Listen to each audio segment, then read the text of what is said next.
Yo, what's going on, everybody? Welcome back to a weekly gaming news show, the podcast where two seasoned video game playing veterans talk about the weekly news and everything that is gaming. Happy New Year! Yeah, Happy New Year. Happy New Year! Toot, I know, right? I don't have the blower, but yeah. Yeah, we don't have any props. We should have been more prepared. Yeah. Welcome to a very special, very late Tuesday edition of a weekly gaming news show. It's not that special. We were on Tuesday last week as well. Yeah. But this is the holiday schedule. We go live on Tuesdays. Yep. When the holidays are Sunday and a Monday, or Sunday or Monday. Of course, Tuesday, maybe Wednesday. Depends. Yeah, it all depends, man. But yeah, we are here. We got some stories that we want to talk to you guys about, and we also have our year-end review, which is going to take place down in the long-form discussion. So make sure that you stay tuned for that. We have a lot of stories we want to cover, but first and foremost, we have to tackle that weekly icebreaker. If you're new here, you've been away from us for an entire year, you don't know what we're talking about. The weekly icebreaker is a question that we like to ask between the two of us to get a sense of where we are on certain gaming topics. And this week's topic is what 2018 release are you most looking forward to? This is really easy for me. It's Spider-Man. I'm looking forward to Spider-Man, but also Red Dead. But I don't know. I'm gonna burst. Do we have a confirmation that Spider-Man is coming this year? We don't actually. I mean, it's scheduled for this year, but I would not put it past them to delay it. Delay it. Yeah, because that was my first choice, but I don't have any.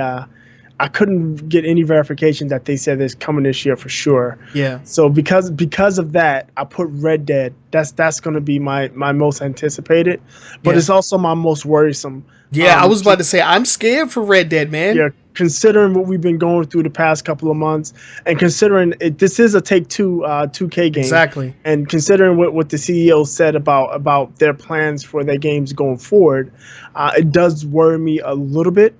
I don't know. If they go the way of GTA 5, I'm okay with that because I don't care about multiplayer in that type of game. But if it starts bleeding into my single player experience, I'm going to be extremely upset. Any loot boxes, I'm not going to be happy with, especially if it's implemented sloppily like Destiny was or Battlefront. But Red Dead right now is on the top of my list for this year. Yeah, for sure. Yeah, we're going to be talking a little bit more about Red Dead here in the show. But I have to agree with you. Red Dead Redemption 2 is probably going to be one of those games that's going to blow everybody away. With the success of GTA 5, you can almost guarantee that like out the gate, the online is going to have like those same kind of like microtransactions out the gate. But my biggest fear is them implementing those freaking like shitty ass those shits into what's it called, the single player campaign. I mean, if they go, like I said, if they do a multiplayer, something like not Call of Duty, GTA, and they implement it that way with all of the purchase packs and stuff, I'm still not going to say it's a good thing, but it's going to be less bothersome to me because I don't play that portion of the game. Right. But I'm just worried that might not be the case. Yo, I want to thank our hosts. We got some hosts I need to call out. Eternal Shinobi just hosted us. Thank you very much. And also New Challenger TV. Appreciate you both. But yeah. Outside of Red Dead, Spider-Man, I want that game so bad. It looks really good. And now we're going to talk a little bit more about Spider-Man and Marvel here later on in the show as well. Right. But that's close. That's mine. Red Dead, Spider-Man, and then my bronze medal list is Anthem. And again, it's another game that worries me. I'm worried, man, because of who the publisher is. Yeah. But it's. I mean, from what we saw at E3, that game looks freaking amazing. It looks amazing. It's multiplayer. It's everything that I want in a third-person action game, but it's coming from the wrong people, man. Right. Yeah. Because who's developing that's an Activision game, correct? No, it's EA. It's EA publishing. Yeah. Oh man, I forget who the developer is. I have to look it up, but it's an EA game. It's EA's answer to Destiny, essentially. Yeah, I don't know, man.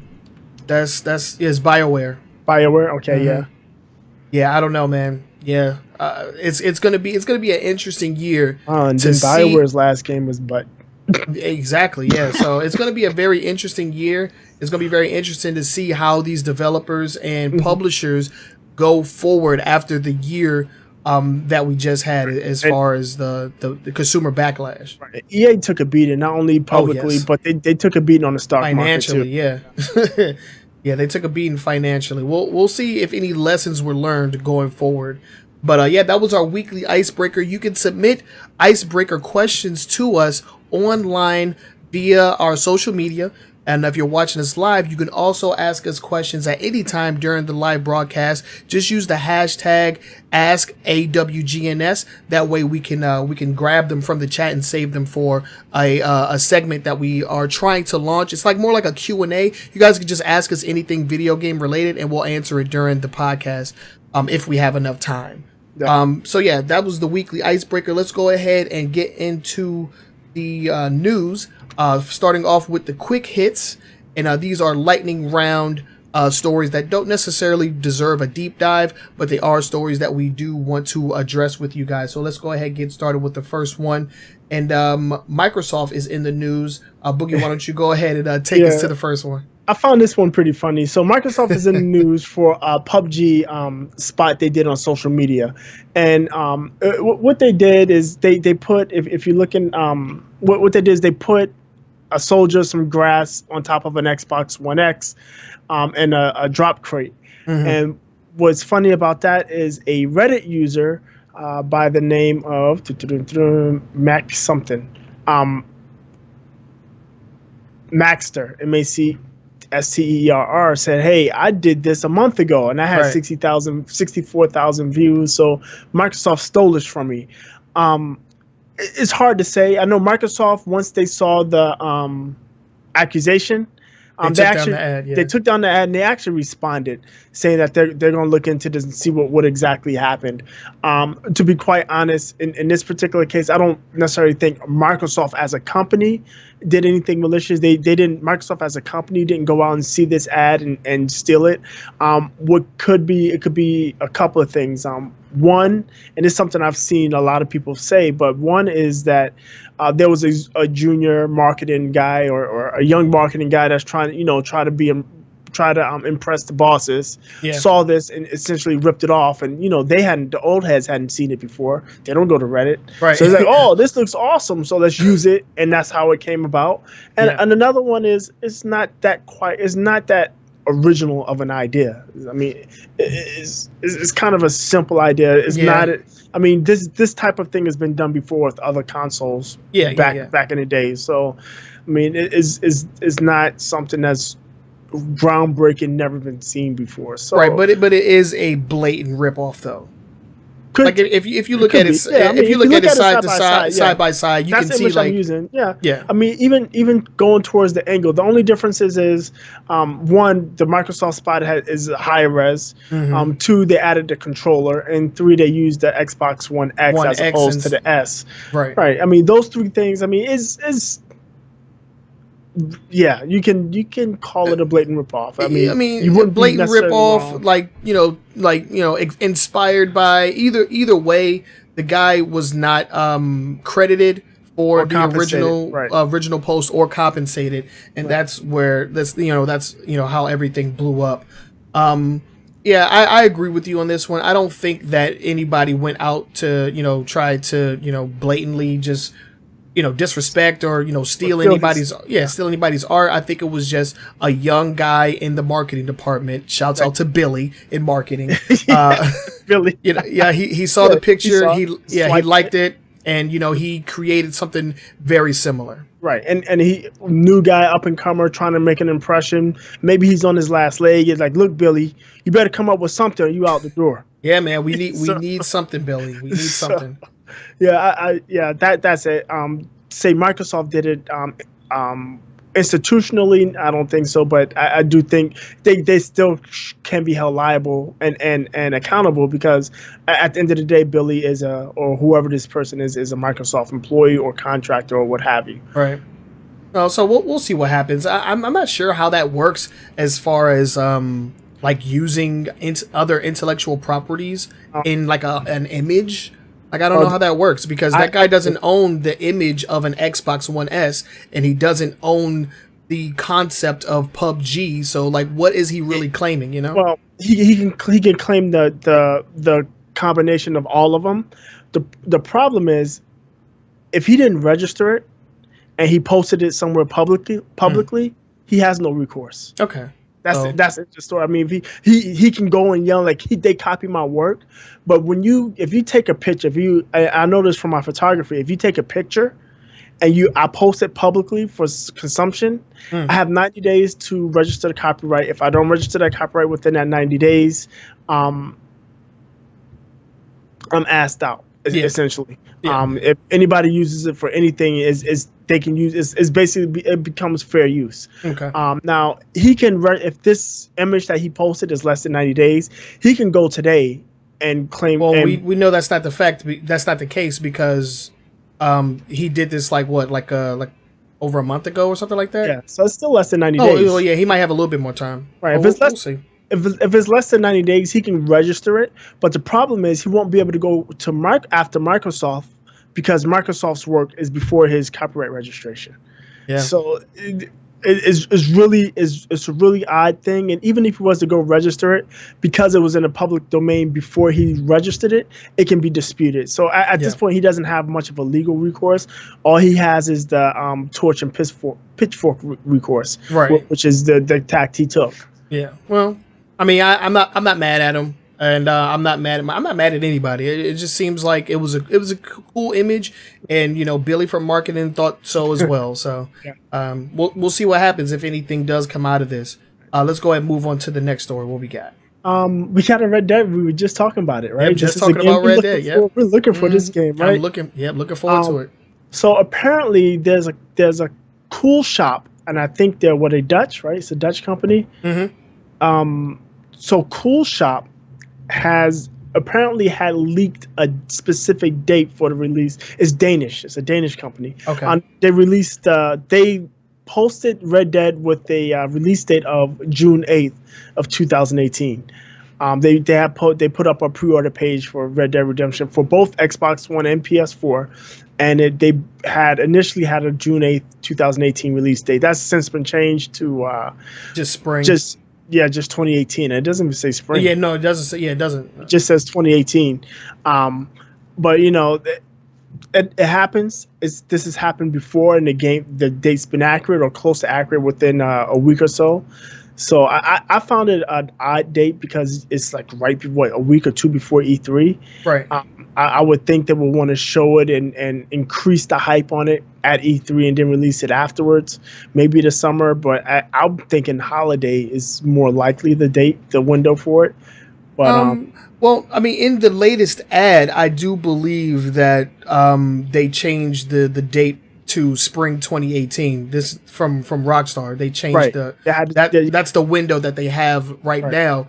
June 8th just seems like, the end of spring. Yeah. So like we've seen that before where games will be like it's holiday 2017 like on Amazon it'll be listed, December 30th or whatever, or 31st, you know what I'm saying? Because that is technically the last day of holiday 2017. Right. So I don't know if I would necessarily like take this too far. I'd probably take it with a grain of salt as far as like an official leak.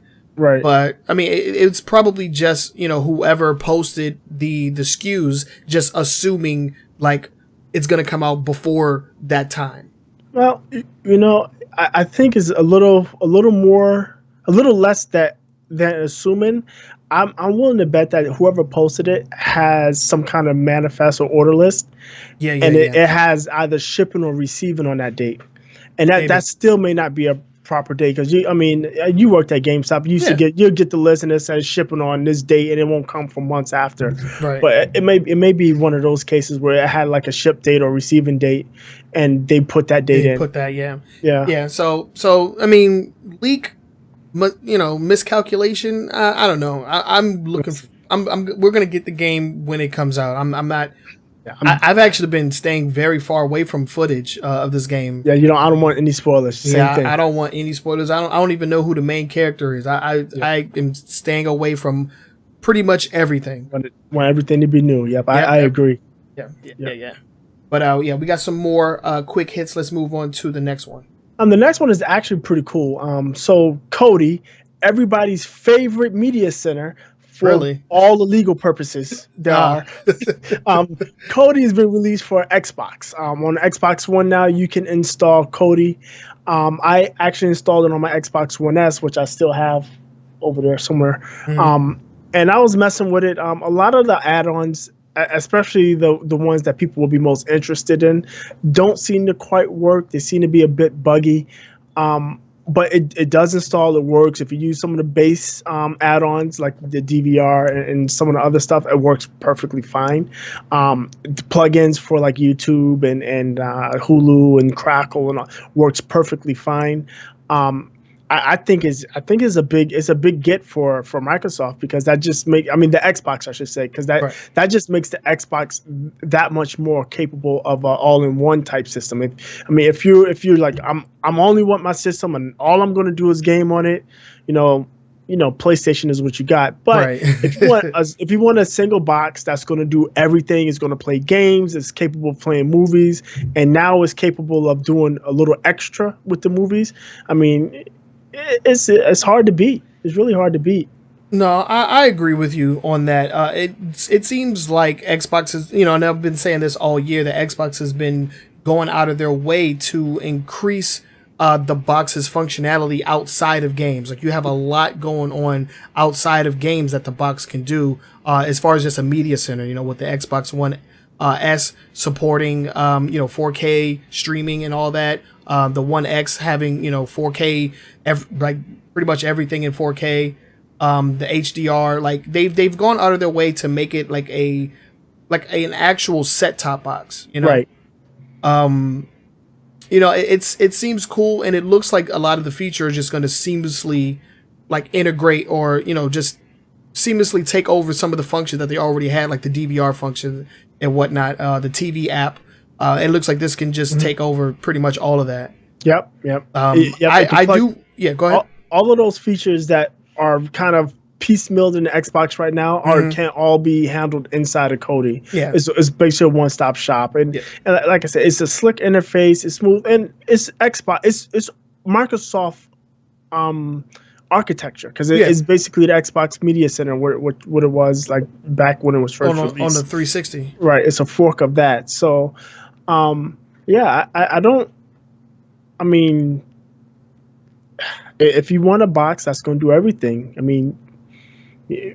there's no need to run out and get a Fire Stick anymore. Everybody's been running. That's what Fire Sticks are for. Yeah, pretty much. Right. So, I don't see where this is a huge issue. People are going to complain about piracy and blah, blah, blah, blah. But that's the whole thing where, guns don't kill people. People kill people. It's the same thing. Kodi doesn't steal. People steal. So if people are going to use it for nefarious uses, that's what they're just going to do. It's not, and if it's not Kodi, they'll find another way. Right. So that's not going to matter. But the fact that you can put so much in one place. And like I said, I was going to put the One S up in the living room, and having Kodi on it is going to make it much easier for me to put all of the streaming services that I subscribe to and everything in one place. So plus like media from your PC, like via your network. Yeah, my home network. Awesome. Yeah, that stuff is not working right now, by the way. But yeah, and Kodi did, when it was released, on their blog post, they said this is like an early build release. There's some bugs, there's some stuff not working. They're going to continue to update and upgrade it and fix the stuff that's problematic. So I'm patient. It'll get fixed, and I think me using it as the set top box, I can get rid of the Apple TV that's up there. I get rid of the Blu-ray player up there. One of these days, I can get rid of the damn cable box and it's just be the Xbox, because the Xbox will do everything. And I'm looking forward to that day. Yeah, so, sounds good. I can't wait to get rid of my cable box either. I recently, within 2017, I switched over from Comcast to Verizon, and Verizon DVRs are fucking huge, man. Yeah, I have it. They're freaking huge. I was like, yo. It's that terabyte hard drive. They got one of those 1980 hard drives in that joint. That's something, because like my set-top box from freaking Verizon was like, from Comcast was small. Right, and you can't say it's the power supply, because the power supply is outside the box too. Right, yeah. So it's just big for no reason. That thing is huge, man. There was a time where my Xbox One was the biggest thing in my setup. Now it's my fucking cable box. Freaking crazy. But yeah, so Cody is already live on Xbox, on all three Xboxes. So go ahead and pick it up and use it for legal reasons. Yep, just fiddle with it, Yeah. I'll end up messing with it. There's a lot of channels, Crackle's in there, YouTube. I think Hulu's on there. Yep. I didn't see a Netflix. Yeah, I didn't see a Netflix, but I didn't look that hard either. Yeah, so it's all good.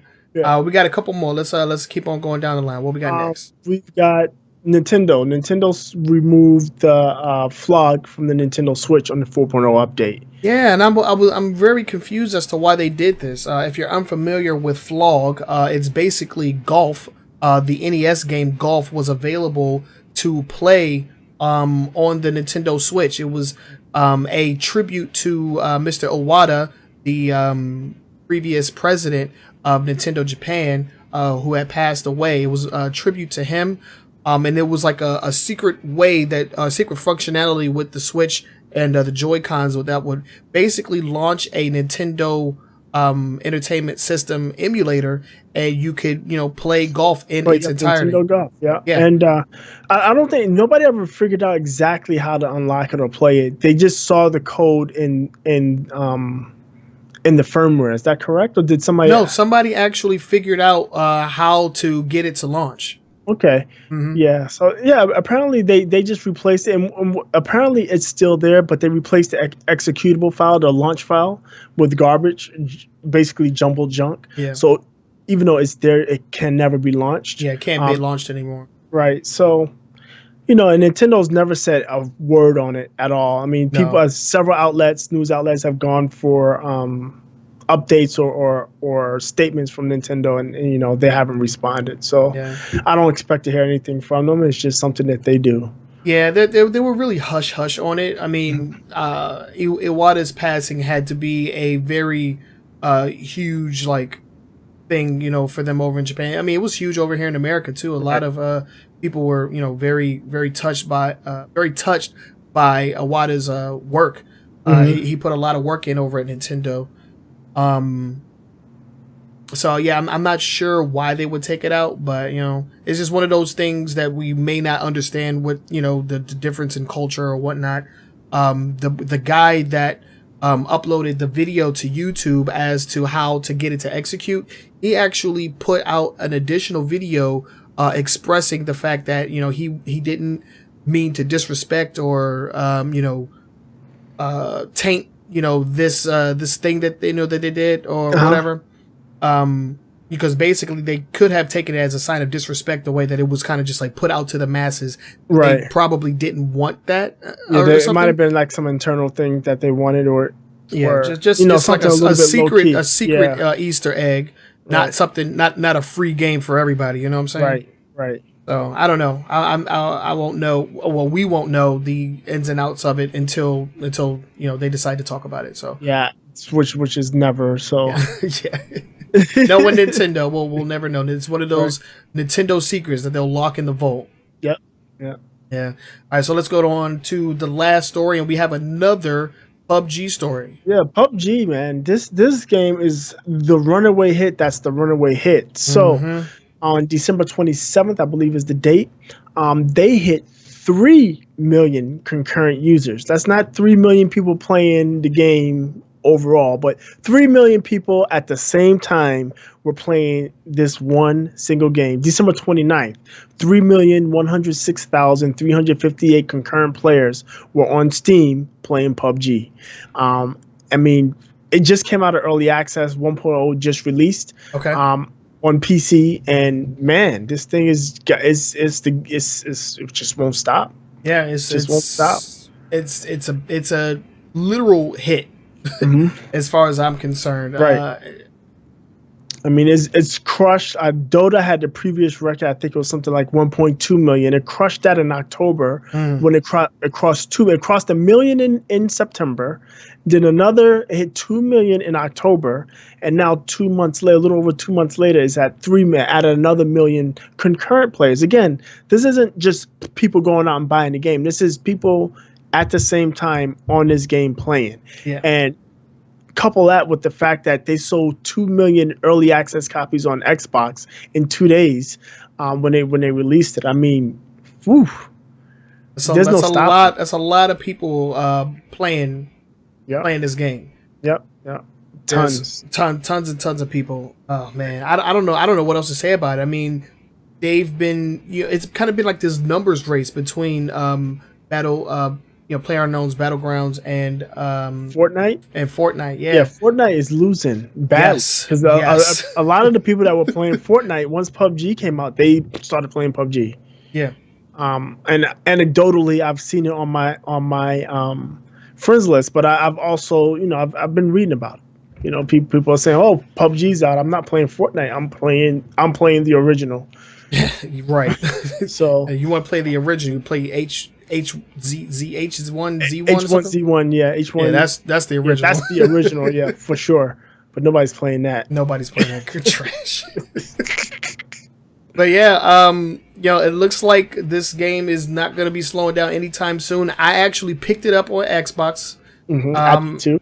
It is a little rough because it is still in early access.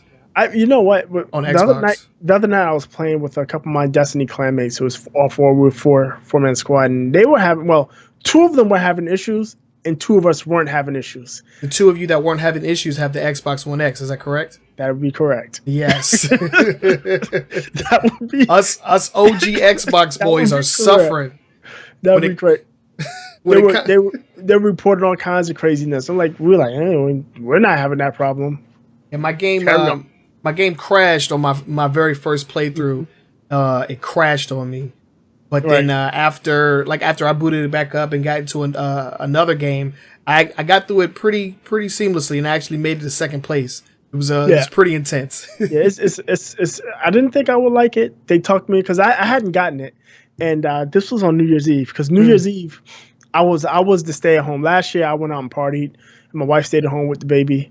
So this year she went out and partied, and I stayed home with the baby. Man, that relationship goals. Dang.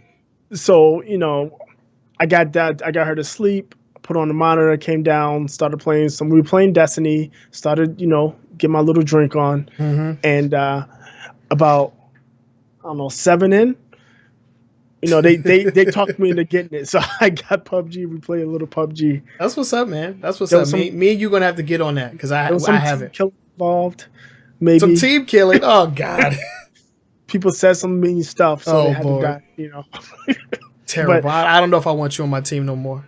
No, I was like I said, I was under influence at that point. So, but I had a good time with it. It's fun. It's definitely fun. It's a lot to learn, but it's fun. I enjoy it for sure. All right, and that is our quick hits, ladies and gentlemen. Let us know what you think about this story or any of the stories that we talked about in the quick hit section. And if you want to submit stories to us, you can do so via our social media. Any stories that are user submitted will most likely make it into the quick hit section if they're not already in our top 5. So make sure that you get those stories in so that you can hear our opinion on what's going on in your side of the gaming world. With that said, we can go ahead and move on to the meat and potatoes of the podcast, which is going to be the top 5 news stories for the week. But before we do that, I do want to give a quick shout out to our sponsor, the New Challenger Discord. If you're trying to get good at fighting games, New Challengers .gg is the place that you want to go. Supporting Tekken 7, Injustice 2, Marvel vs. Capcom Infinite, Street Fighter 5, with future games coming down the line like Dragon Ball Fighter Z. I cannot wait for that game.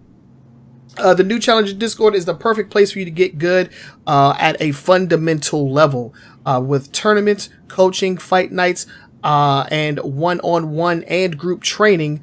NewChallenger.gg and the New Challenger Discord will have you freaking fighting up the ranks in no time. So go to NewChallenger.gg, join the Discord, and get good at fighting games. And remember, it's 2 weeks before Street Fighter V Arcade. It's the perfect time to sign up and then knock some of that dust off there. Yes, I might have to get up in there and knock some of this rust loose for some of these characters. I do want to play as Cody, so that's going to be really fun.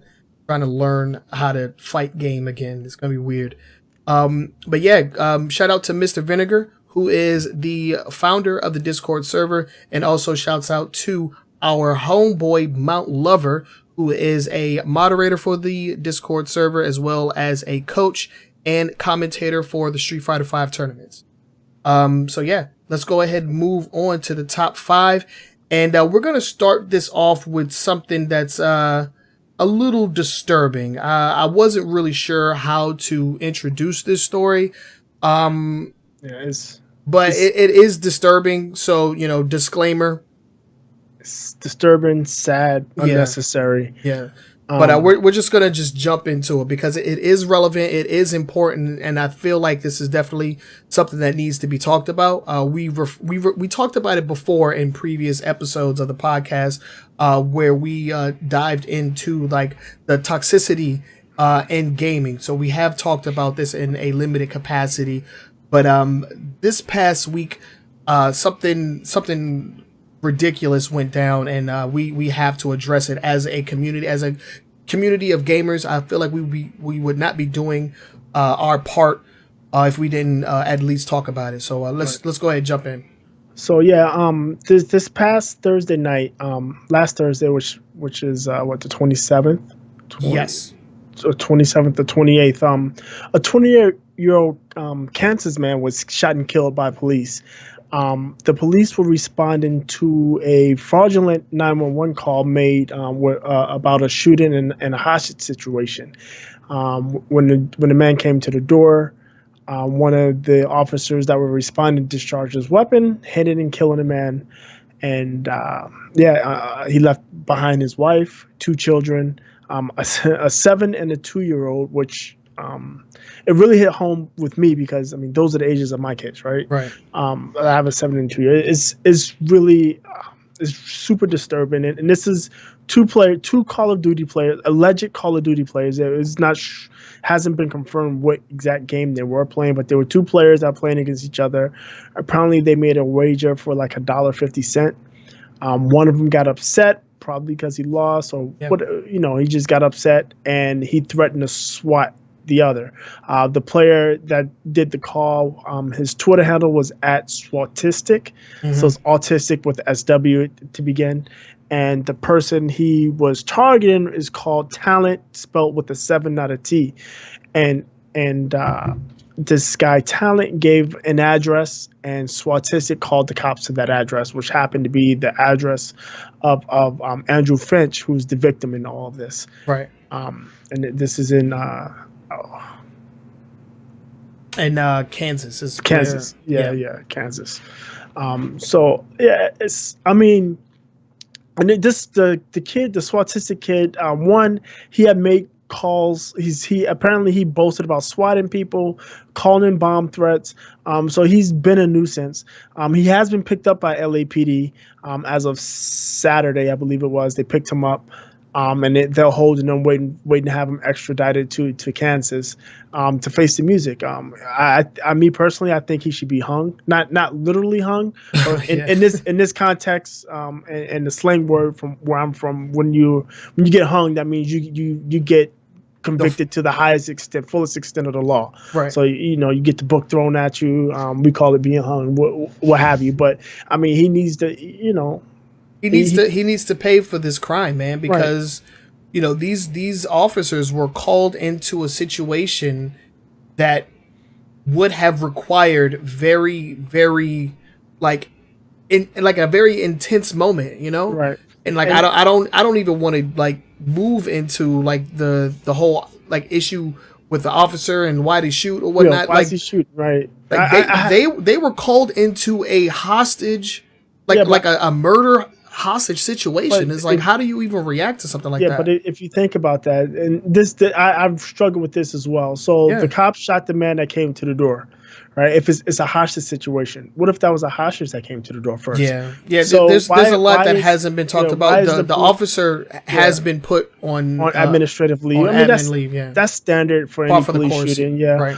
But yeah, I mean, if it's a hostage situation, you don't go in guns blazing, because apparently, I mean, obviously, if it's a hostage situation, there are innocent people involved. Whether it's a true call or not, or actual crime happening or not, you can't go in guns a-blazing, because somebody innocent can get hurt. And that's what happened here specifically. Yeah. And it is because that officer didn't follow proper protocol for sure. But more so that these two knuckleheads are, you know, I mean, and they're not young kids. I think this autistic kid is like 28 years old. He's 25. 24, 25. Okay, yeah. The victim was 28. Yeah. So he's 25 years old. And I mean, come on, you know better than that as a 25-year-old. I mean, give me a break. Yeah. I have no empathy for those two. Like I said, whatever happens to them, they get what they deserve. I'm sorry. Yeah, and what's it called? The guy that gave the false address, nothing has been said on his behalf, so we have no idea on whether or not he will suffer any consequences. Right, I'm sure he went into hiding. He wasn't a retard. He wasn't as brazen as the SWATistic kid, and his name is Tyler Barris is the suspect, is who is suspected of making a call. Yeah. He wasn't as brazen as him. This kid went on and gave an interview to a security firm. I forget what the people he interviewed with, but he gave an interview over like Twitter or Skype or something to one of these people, and I just, the senselessness of this, I just can't comprehend. Is horrible, and I said this before the show. The other guy, the dude that's talent, he should be held accountable too. He's culpable as well. I'm sure they can dig up some kind of accessory charge, because at the end of the day, if you're going to give somebody a fake address, give them a fake address. Give them Mario's address. Nobody's going to go there.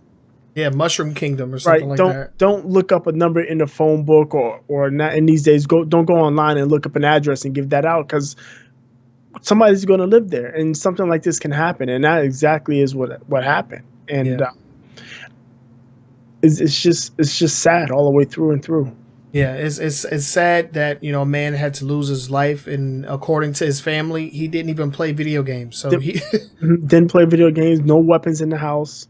So this is just a senseless death over nothing. Yeah, $1.50. $1.50 in a game. So I don't know, man.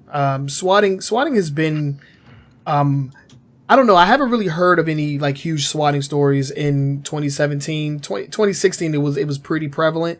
It had died down since then, you know, because people started getting in trouble. Yeah, people started getting arrested for it. Yeah, they started going after people like as felons. Yeah. So we haven't really heard about any of these stories lately. But man, that just goes to tell you that there's still those kinds of like that guy. They're like, these people are still out there, and you know they make up a very small part of our community, you know, the gaming community, and you know it's our job to call these people out, and you know it's you know, to call these people out and get them put where they belong, you know, because this guy belongs in fucking jail. Yeah. He belongs under the jail. For sure. You know, because this isn't even his first offense. No, he's been doing it, and he admits to doing it. He bragged about it. Right. On Twitter. Apparently, he had been doing it for money. Like, people would ask him to swipe people for money. I mean, come on, man. Get out of here, man. That kind of shit has no place anywhere. Like, anywhere, especially not in our community. No. We have enough problems. We don't need this. No. So good on the LAPD for finding this guy. You know, like you said, I hope he gets what's coming to him. Right. He gets what, full extent to the law. I mean, I'm hoping they can hit him with like a manslaughter or something like that, because he needs to go away, and he needs to pay for depriving 2 children of their father. It's ridiculous. It's freaking sad, dude. But yeah, I do feel kind of weird, kind of transitioning from a story like that to our next one. But we're gonna try and kind of lift the spirits a bit and move on to something a little bit more positive. So next up in our top 5 news stories for the week, we have the January 2018 free games for PS Plus, and I must say these games are bangers. Yeah. At least on the PS4 side. Yeah. First up, we have Deus Ex: Mankind Divided, the sequel to the highly coveted not Red Dead, Deus Ex. Oh God, what was the first one called? Deus Ex something. Oh God, I forgot. Huh. Deus Ex. Oh God. Oh no, Mankind Divided is the first one. No. With the first one with Adam Jensen. Yeah, Deus Ex is just Deus Ex. No. There's 2 in the current series. There's Mankind Divided. Breach. No. I'm looking at the wiki. Human Revolution is the. Is that the original one? Yeah. Oh yeah, here it is. Yeah, Human Revolution is the original one in this series, and then Mankind Divided is the most recent. Most recent. There we go. Okay. Yeah. Sorry, got mixed up. Yeah, Mankind. That's the one you were playing. Yeah. The one that came out 2016. Yeah. Yeah. Okay. So yeah, the most recent inclusion in the Deus Ex series, Mankind Divided, is available for free for the month of January. In addition to that, we also have the Batman Telltale game. Yeah. And I've heard a lot of good things about this one. I thought wasn't that free on Xbox already? I thought so. I think Borderlands was. I don't think Batman was, because this is actually a free game that I do want to play. The Batman Telltale series? The Batman, yeah. The Batman one is one that I actually want to play. So I'll probably get into that one. But I can definitely recommend Mankind Divided. It's a fun action game. I liked it a lot. I had issues with how it ended. It's just the way it ended for me was weird, because I got caught in this like loop where like I had like auto saved during like this part. Oh yeah. So it kind of just like it kind of messed up my ending, and I didn't really want to replay it all over again.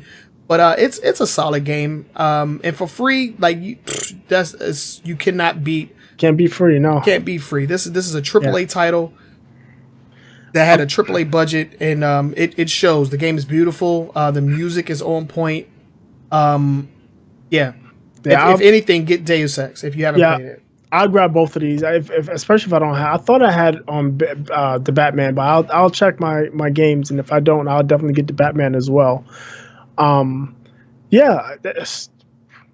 When you give a AAA title away like that, it's not really much to say. And Sony actually, on top of that, if you're a Warframe player, they have a Warframe PS Plus booster pack. The Warframe PS Plus booster pack 2, which gets you 100 platinum, 50,000 credits, 3-day affinity and credit boosters, a Dragon mod pack, Act Magnus dual pistols, and Act Magnus obsidian skin. So it's basically a pretty decent add-on with some in-game currency and items for Warframe if you're a Warframe player, which is free to play. And if you aren't a Warframe player, it's a good time to go ahead and try it out. It's a free-to-play game. Download it, get your PlayStation Plus pack, and see what you think of it. And then on top of that, they added another PSVR game, which is Starblood Arena. That's available starting today. It started today and is going to be available running through March, I think it is. And then they the other stuff. You can talk about the PlayStation 3. Dude, I didn't even see the PS3 games in the article that that we had. Like what the PS3 game is Sacred 3. Okay. And the Book of Unwritten Tales 2. And then for PS Vita is Psycho Pass, Mandatory Happiness, and Uncanny Valley, which both PS Vita games are cross-buy compatible. Okay. So you can buy them and play them on your PlayStation 4. So you're getting 4 games, a expansion pack, and a PSVR game. So up to 5 games if you're a PSVR owner. But Sacred 3 is kind of like a hack and slash game. Yeah, hack and slash. Yeah, and then what was the other one? The Book of Unwritten Tales. I think that's like a. I've never heard of this game. It's like a first person. Wait, I'm mixing it up with the Xbox game. And I looked at this. I watched the video specifically to talk about it, and because it's a PlayStation 3 game. Who cares? It's on Steam as well. Oh, it's by THQ Nordic. Point and click adventure game. So a comedy point and click adventure game. Okay. So think of like Myst with one-liners. Right. So, those games. I mean, if you still have a PS3, if it's not connected to the TV. If it's in the closet collecting dust, there's no reason to dust it off. I wouldn't dust it off for these. No. But two solid games, at least for on the PS4 side. Yeah, I've heard nothing but good things about the Batman Telltale game for sure. I want to try that. Is it the entire series, or is it just the first season? First season. The first season, yeah. Episodes 1 through 5, I think it is. Yeah, that could definitely be something I can download. And I can't wait. I can't wait for that one. I'm gonna get that right away. All right, let's move on to the next story. What we got next? Is next? Nintendo. This is another Nintendo story. Okay. Nintendo boys, let's go. Nintendo has delayed their 64 gigabit Switch game cards. Yep. And if you're unfamiliar with what we're talking about, the game cards, the ones that you buy from your retail store, only have a certain amount of space on them. They're 32 gig. They're right now, the game cards, it's the cards that the manufacturers are given by Nintendo to put their games on, basically the cartridges. They're right now capped at 32 gigs. Yep. That's it. 32 the biggest gigs. one you can get is 32 gigs.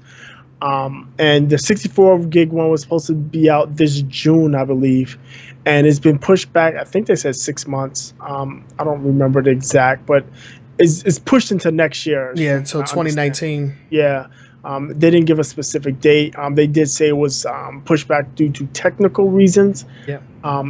These game cards are badly needed.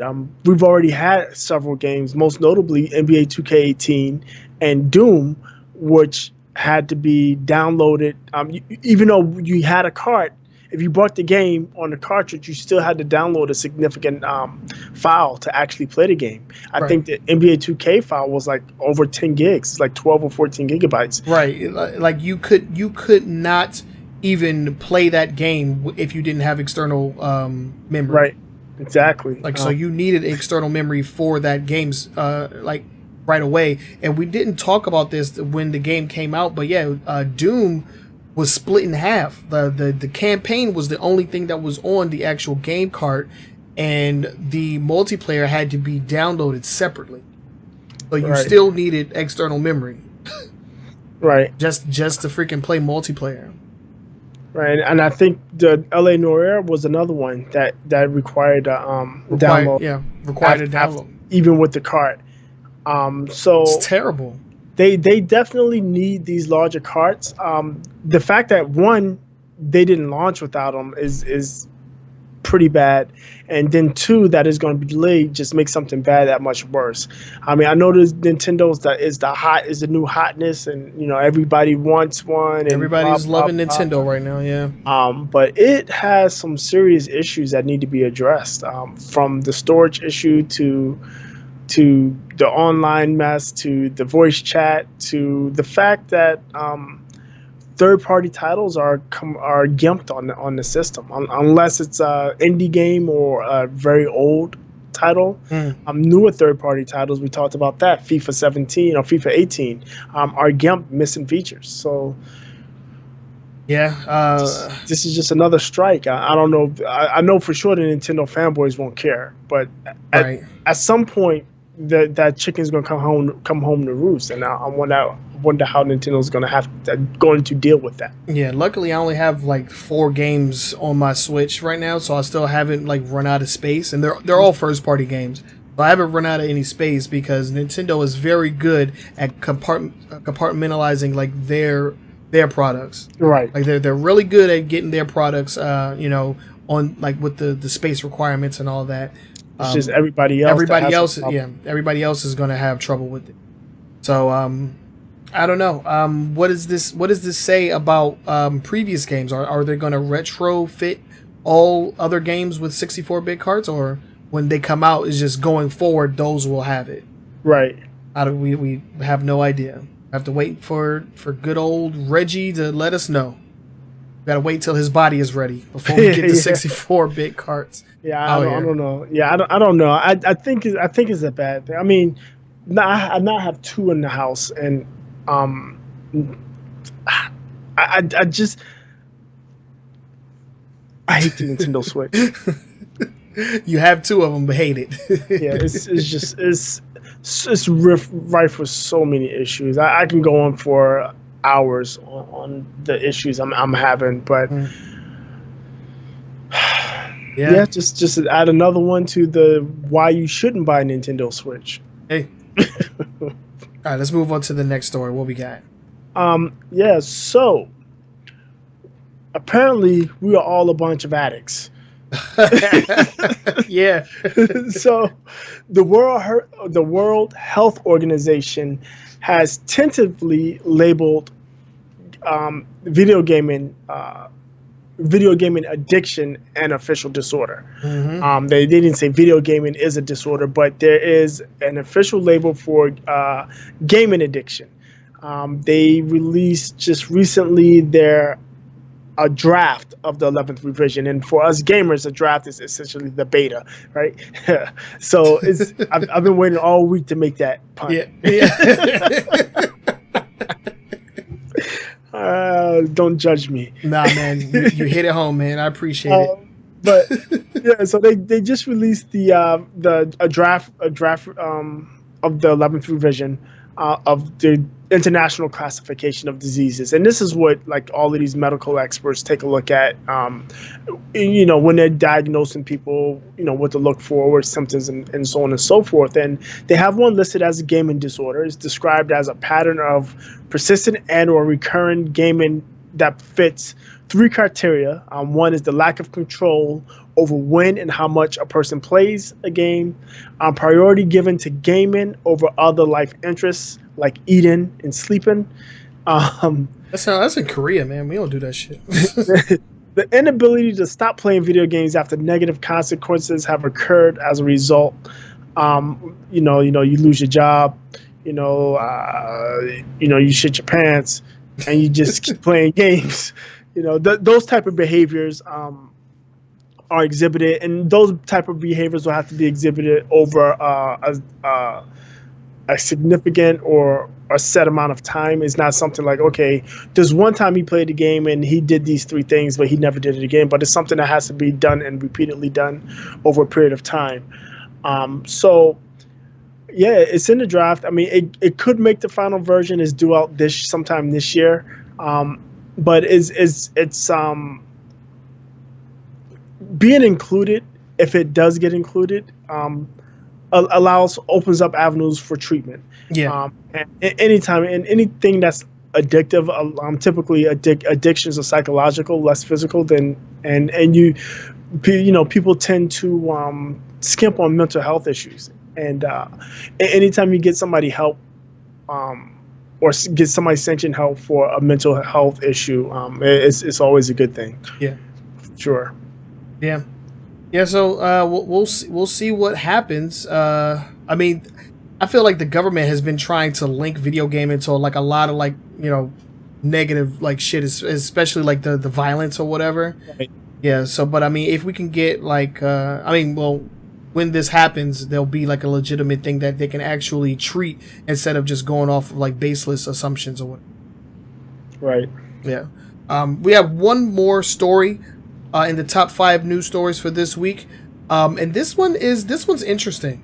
This one is very interesting and one that I heard about outside of gaming, but it means all the more to us, especially if you are a mobile video gamer. If you play a lot of mobile games, and you're scrolling through or you're clicking through those like terms of service or whatever, you might want to look out for that, because apparently there are there's an app so it's a company that provides a service or an add-on to apps. Right. So there's about 250 known apps in that Google Play Store, an unknown number in the Apple iOS App Store that use this service. The company is called Alfonso.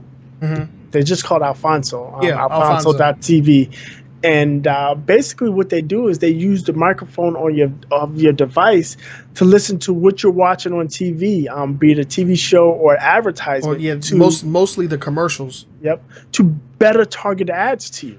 And what they boast is that they're able to target audiences' behavior, what they did after watching the ad, what they did during watching the ad, and like how long they watch the ad, like all of that. Yeah, to get those metrics to sell more stuff to you. Maybe sell it to you. I mean, they can share it with app developer directly, or they can sell it to advertisers. I mean, if you go to their website and you look at the service, I mean, they have customers listed: Allstate, Chase, NBC, ABC, Fox, WB, Cadillac, Audi, BMW, Chrysler, AT&T. All these.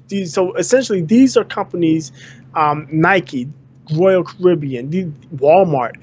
These are companies that have brought that type of analytical data from this Alfonso company to target ads to people and users. Now, they specifically say that if they're using their service, the app has to disclose in the permissions that they're going to be using the mic, and it specifically says it's going to use the mic to record TV shows and ads. Right. That's what I don't have an Android device. That list for the Apple one, because I use Apple, I didn't list games, like it listed like 1 or 2 games, but one of them was a paid game, and the other one didn't show the proper permissions. So I wasn't too sure, and I didn't go on with the install. And I don't have an Android device to check to see some of those apps and what the permission requests were. But they do say that the app is supposed to specifically note that they're going to need permission to use the microphone, and that they use it to record. It says record your surroundings, including TV shows and ads. So it's odd. It's good that they say that they're doing that. The problem I have with that is that most people, when they start downloading these apps, they just click OK. They don't really pay attention. Yeah. And then also there was a number of apps that were found. They found that this service on a number of apps that were marketed to children, like small children. Like you would think like a learning ABC 1, 2, 3 flashcard type app, which is really goes up against what FTC believes and can get you in a ton of trouble. Jeez. Yeah, but I've been lucky enough I don't do much mobile gaming. I don't really have that many apps on my phone, especially apps that would require the use of my mic or my camera or anything like that. Anytime I see something wants to use my mic or my camera, I'm like, nah, I'm good. I think I was about to try an app, or I clicked on something and it wanted to open up an app, and I was like why do you need to listen to me? Like, no. I get enough of that, man. I went on a website for some new glasses once. And that's for your camera. No, I did this on my PC. I just went to a website for glasses. I'm looking to shop for some new glasses. And then I'm seeing ads for Gunner glasses everywhere. Yeah, everywhere. I'm the just cookies don't got you. Got my dumb ass. They get you, man. Yeah, so turn on that don't track me thing. Yeah, and that's yeah. Sometimes that doesn't work. It You doesn't know, even to be work. quite honest, that type of ad, I don't necessarily mind it. I'd rather, when I go to a website, see ads on EA or in The stuff that games I'm or looking at, the yeah. stuff I'm looking for, stuff I would be interested in, instead of going to a website and seeing a whole bunch of Viagra and Cialis ads. I don't want to see that, or Yeah. a bunch of ads for dating apps. I don't want to see that. I don't need to see Yeah. that. So they're gonna show me ads as long as it's not intrusive and hindering what I'm trying to do. If there's a bunch of ads on stuff that I'm going to wind up buying anyway, or I'm interested in, I don't necessarily mind. I don't pay attention to them anyway. But this listening to me, I that's creepy. Yeah, it's wild, and you know it's been a thing that people have been figuring out lately. You know, just these phones, they're recording you, man. They're listening to you, they're recording you, and they're selling ads to you. They're selling your information to companies so that they can spit those ads at you, man. It's crazy. They're gonna be in our dreams next. Stop it.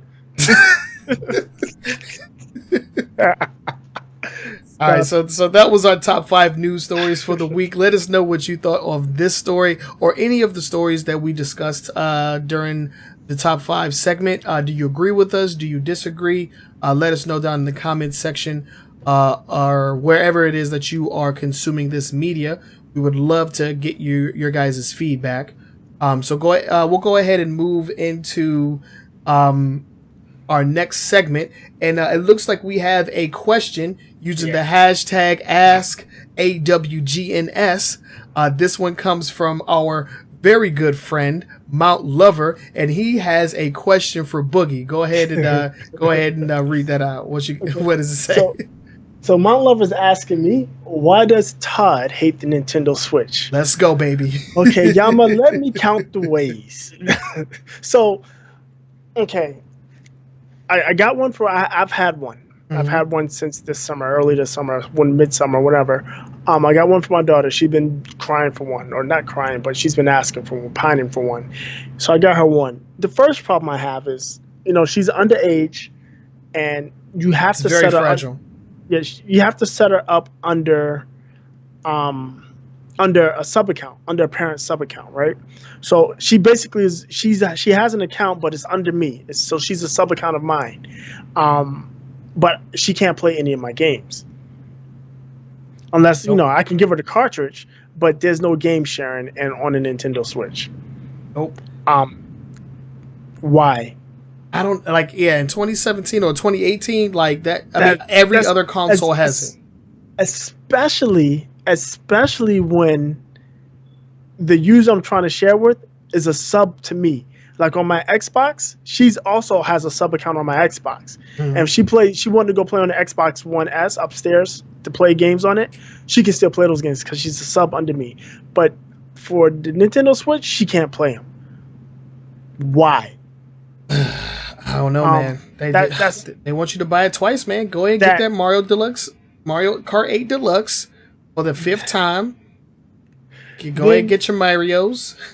Then on the story we talked about earlier, the 64 gig memory card. Okay, fine. Why would you ship me a Nintendo Switch with only 32 gigs of memory?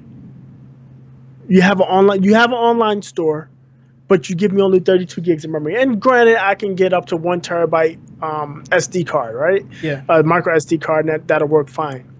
But really, 32 gigs, where I get 500 on the Xbox and the PlayStation, 1 terabyte on the Xbox and the PlayStation for the same price or less, that's a problem. Yeah. Another thing, they push these damn waggle controls way too much. I don't want to waggle shit. I don't want to waggle. I just want to play. Come on, man. You can't appreciate the HD rumble. Come on, man. No, yeah, that. I mean, and then the battery life is atrocious. There's no cell radio in it, so if I'm outside, I can't. That was another. We were in a car, I think. What were we doing? And I know we were somewhere. My daughter had the Switch, and she was trying to play Splatoon 2. Yeah. And she's like, I can't play. I was like, why? She says there's no internet. I said, oh yeah, we're in the car. And she was upset about that, and I was a bit annoyed. I mean, I could have easily, if I would have thought about it, maybe just let her use my phone as a hotspot. But I didn't think about it before leaving because, all the other devices I have that are portable that let me go online have cell radios in it.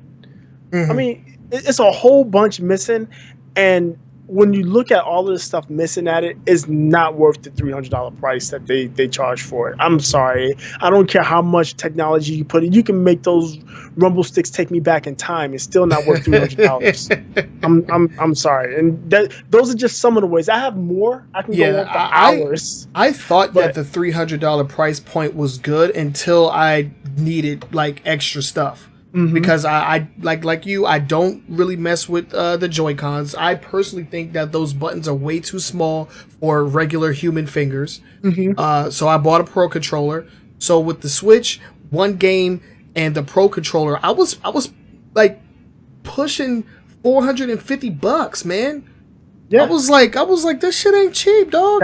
That's what I walked out with, because I bought this when I got my Switch. I bought the Switch, I bought the Pro controller, and I bought the like I told you, I bought the screen protector, because I had seen that people were scratching their screen, taking it in and out of the dock. So I bought the screen protector, and I walked out. It was like $494 or something like that.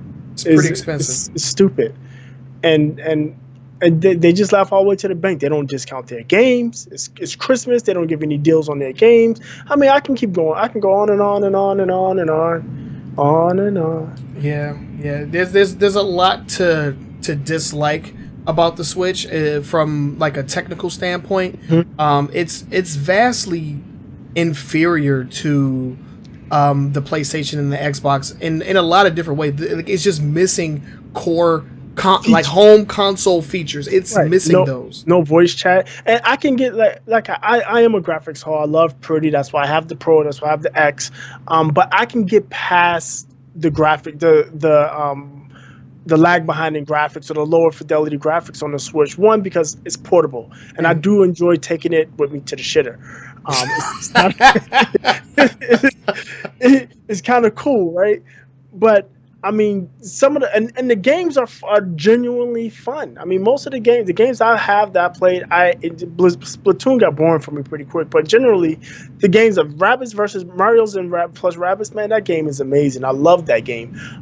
But there's only so much you can do. Just say, okay, my games are fun, and forget about all the other quality of life things that you need. Yeah, that's. Yeah, I'm not really like a portable console type dude. My Nintendo 3DS XL is like sitting like right behind my monitor. It is collecting so much dust, my boy. Your Switch? No, I'm talking about my 3DS XL. I don't do mobile gaming. Yeah. Like, if I'm out of the house, number one, I'm driving. I don't have the luxury of like sitting in the back seat, playing video games. Like, so that aspect of it is not for me. Like, I think I may have taken my Switch out of the dock like a handful of times since I got it. It's not coming outside. It's so fragile, man. You drop that thing, it's a wrap.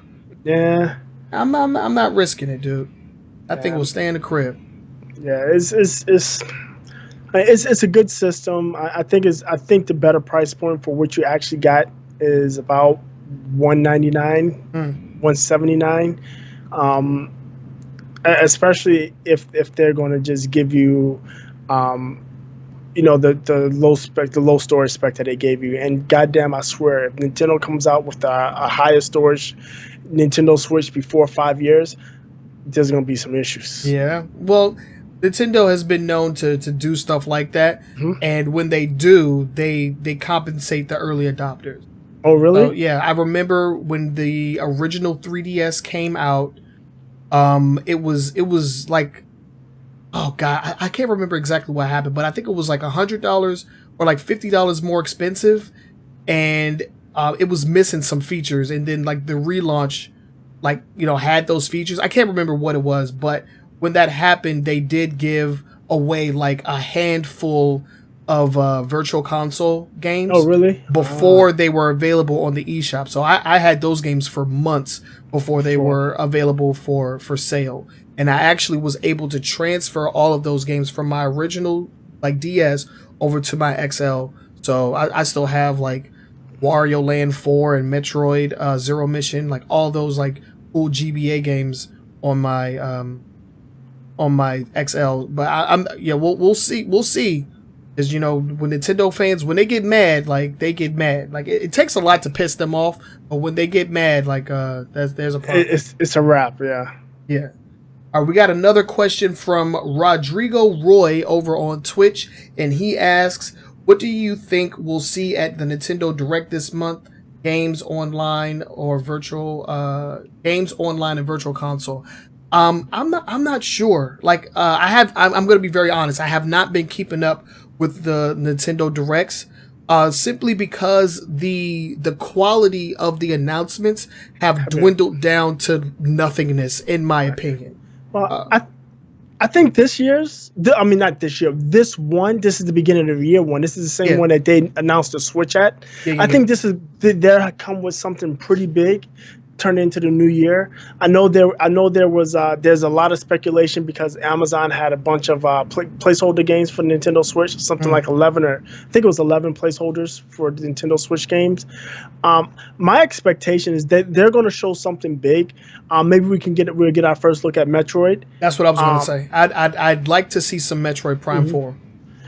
Maybe they'll announce the long rumored Pokemon Switch game. Yeah. But I think I'm expecting something big. They've already delayed the what's his name again, didn't they? The Nintendo Switch Online service has been delayed again. Dude, I don't think they are justified in rolling and making people pay for online. I really don't. Yeah, because they're missing everything. They're missing a lot more stuff. Like I will not pay for online on the Switch. I'm not going to pay for it. Yeah, I don't blame you. I'm not either. I don't play my Switch. Yeah. But yeah, I think they're going to have at least one big game that we're looking for, because they don't do E3. They like to usurp E3, so I think they might announce the game, and they did like they did last year, right before the E3. They have another event, detailing some more. So I think that's what they'll wind up doing. Yeah, that's what they end up doing. They do a lot of like small announcements, and then at E3 they do the treehouse where they have the gameplay and the footage and all that for like hours on end. Right. So I think that's what they're going to do. So I'm expecting something big. Metroid, I'm not too excited. I wouldn't be too excited. I'm not excited about anything Nintendo has to show, to be quite honest. Smash Brothers, man? Come on. Nope. No. Hell no. Smash Brothers. The only thing I would maybe be excited for is Pokemon, and that's because my 7-year-old will want Pokemon. Yeah. And I'm definitely looking forward to the Pokemon Switch games, because I am done with the handheld ones.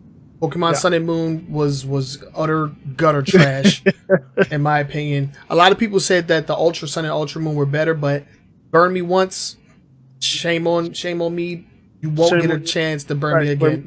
Yeah, damn that. I hear you, man. I hear you. All right, we got a couple more questions here. One from Garchomp. What games are you both most excited to play, and why? We answered that during the weekly icebreaker, but we can tread through it really quickly. I mentioned that I'm really excited to play Spider-Man, the new game from Insomniac Games. And Boogie, what was yours? Red Dead 2, Red Dead Redemption 2. I actually had 3. What did I say? I said Red Dead Redemption 3, Spider-Man. Red Dead 2. Not 3. Yeah. Red Dead 2, Spider-Man, and Anthem. Yeah. Those are 3 games I'm looking forward to this year. And Spider-Man would be number 1, but I'm not sure that's going to make it this year. Yeah, it might be delayed until 2019. I'd be very sad if it was, but I wouldn't put it past them to hold it back. Just to make sure they work everything out. The other 2 games. The only reason why they're not number 1 is because of the publishers behind them and what we've seen from them in 2017. It does not look like it's going to be a friendly, family-friendly adventure out here with Take-Two and what's the name, EA, spearheading 2 of the most anticipated games of 2018. Yeah, very, very, very worried on that front. But Spider-Man, definitely, if it comes out this year. We got one more here from Maury Jin. He says, are you hyped for the new God of War? And do you think it's going to live up to the other God of War? Me personally, yes, I'm very excited for God of War. I've played every single one in the series except for the most recent one. Ascension or something like that. Like I It's- haven't. I don't know. I can't I'm not a remember. God of War fan, so I can give a rat's ass. Yeah, I haven't played the most recent one, Ascension. Yeah, that's what it was called. I'm gonna have to get that Yeah, I don't know. somehow. I don't plan on getting in. I do know that my game share buddy on the Xbox is also now on PlayStation, and we're gonna set up that game share. Damn. So he said he'll probably get it. So if that's the case, I'll probably give it a try. But I mean, I played God of War 2. I wasn't too hyped on it. I wasn't too into it. When I got my PS3 after the Xbox debacle, I let the GameStop guy talk me into God of War 3, and I didn't like that. So I can't say I'm excited for this God of War coming out. Well, I'm a hack and slash enthusiast, so God of War is my bread and butter. They do seem to be changing up the gameplay quite a bit. The word that I've kept using every time I see footage of that game is that the fighting system is way more intimate. You're really close to Kratos, and you're using like his son, like as like this character that like plays his part in the background. You can shout orders at him and have him help in certain battles. They're moving away from the Greek mythology into more of like what was it like the Roman gods or whatever. So they're changing up a lot, but I really do think that it's going to be something spectacular. I cannot wait for it. I think that's going to be a dope game. Listen, I like I said, I don't dislike the games, or I mean, let's see. Let me rephrase that. Yeah, I don't necessarily dislike the game. I just didn't get into it. It's not necessarily my cup of tea. Yeah. But I will try it out. And if something changed, if they change the gameplay or they change some mechanics to the point where it's something that grasps me, I'll play it. Yeah. But it's not something I'm looking forward to. I'm looking forward to it. It's gonna be dope. Last question from Rodrigo Roy. Do you guys think the next generation of consoles will be coming up soon? Now, this is a good question. It's something that we've been talking about on and off, throughout 2017. I don't know, man. I think it's all going to depend on the success of this generation, whether or not we get a next generation. I can say I think I can say this with complete certainty that we will get a PlayStation 5. I do not think we're going to get another Xbox console in the traditional sense. Yeah.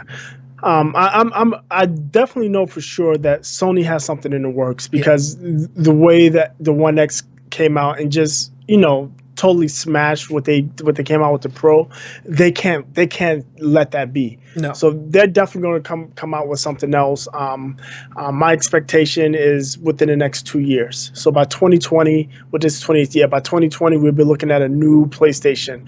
Now, whether it's the PlayStation 5 or the PlayStation 4 Pro 2, that leaves it up. That's a bad name. Yeah, that leaves it up in the air. I would imagine they would have to call it a next gen system. They couldn't just leave it as it is. But the problem I would see Sony having is bringing their current, because what Microsoft did, Microsoft kind of boxed Sony in with their backwards compatibility setup. So if they came out with any next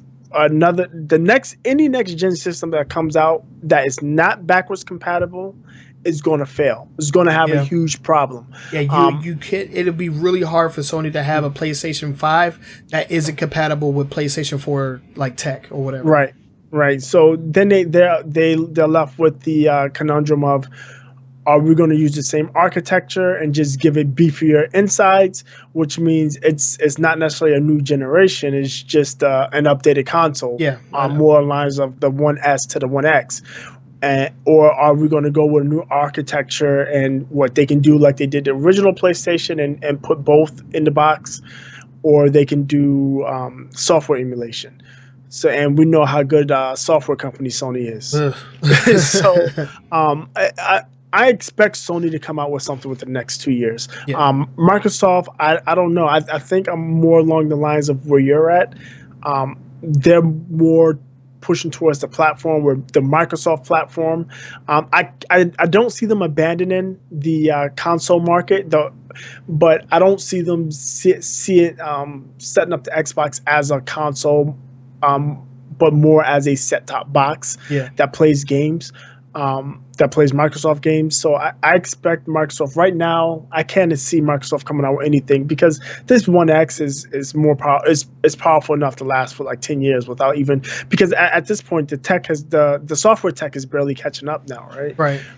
So I don't know. The One X would definitely be here for a few years. Right. Even though they said that they wouldn't do it, I wouldn't put it past like maybe like within 2 or 3 years.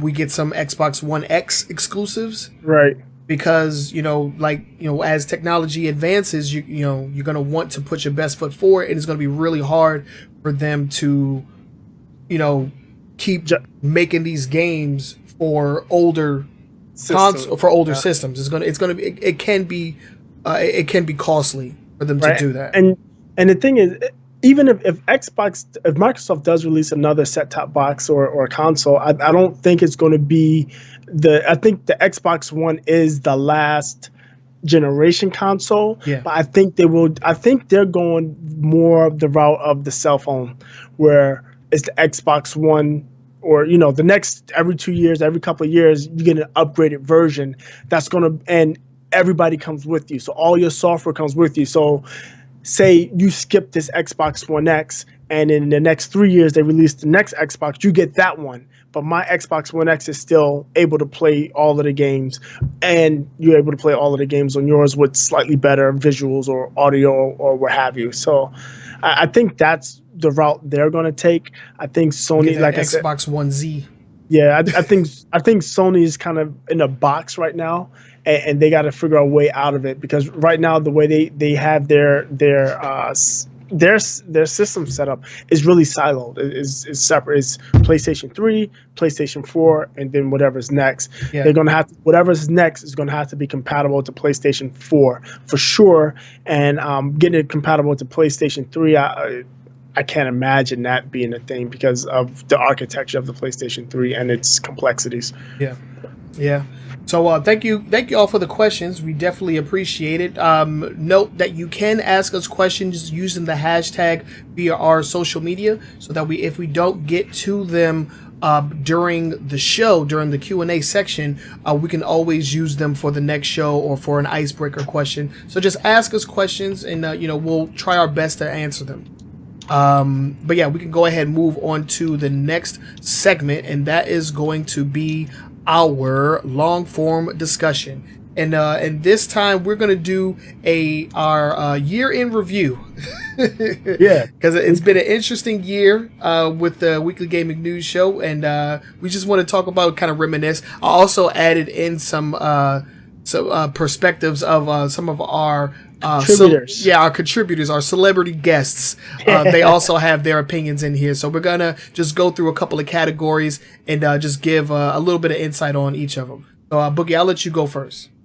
So the first topic is for the panel, or for us, was what was the favorite game you played this year? And my favorite game, and it's by a lot, was Horizon Zero Dawn. Mm-hmm. I played that game. I played it. I have the DLC. I actually haven't started on it because I've been busy with a whole bunch of other stuff, but I just had such a good time with the game. It looks good. The story is compelling. The characters are interesting. Even the acting was pretty good. The voice acting, the voice actor was pretty good, and I enjoyed the game. Sometimes I would just get in the game and run around and look at stuff and beat up some machine robot animals and look at some more stuff. But it was a fabulous game from start to finish. If you haven't played it, I implore you to play it. It's definitely a must get. A very, very good game. Right. I agree with you 100%. The only reason I didn't pick it is because I saw that you picked it. But Horizon had to be one of my favorite games this year. Awesome soundtrack as well. The music, the audio. Yeah. I did finally pick up the DLC, so I'm slowly making my way through that. But I've been playing so many games, I kind of lost the controls I have to get back in the mode for because I fought the first monster. He whipped my ass. I was like, oh my goodness. I bought the DLC. I haven't touched. I've been jumping around. I've been jumping around in PUBG, Destiny, Assassin's Creed. I started Assassin's Creed. Good. What else? I got the DLC for Watch Dogs 2 finally because it was like $12. So I've been playing that. I played some Madden now. I've just been like all over the place. I haven't settled on one thing, but and I don't want to spoil it by just jumping into it for 5 minutes and then not touching it. I just want to be able to sit down and play through it. So I'm definitely looking forward to that. It's so good. This is good. My favorite game for the year, other than Horizon Zero Dawn and the other games that are on this list, was Assassin's Creed Origins. That was like a breakout hit for me, and it was something that I was missing. I felt like when I played that game, I was like returning to something that I had been missing for a very long time, because before Assassin's Creed Unity came out, I had been playing every single Assassin's Creed up to that point, like after they had released. I think we were already on Black Flag and I started the series. So I had been binge playing every single Assassin's Creed, and when Unity came out, it was definitely underwhelming, and it kind of turned me off from the series. I thought that I was getting fatigued or I was getting burned out. And then Syndicate, I got that, but at that point I was just kind of burned out. So that 2-year break from Assassin's Creed was definitely what I needed, because Assassin's Creed Origins came back in a major way. The combat is fluid and it's fun.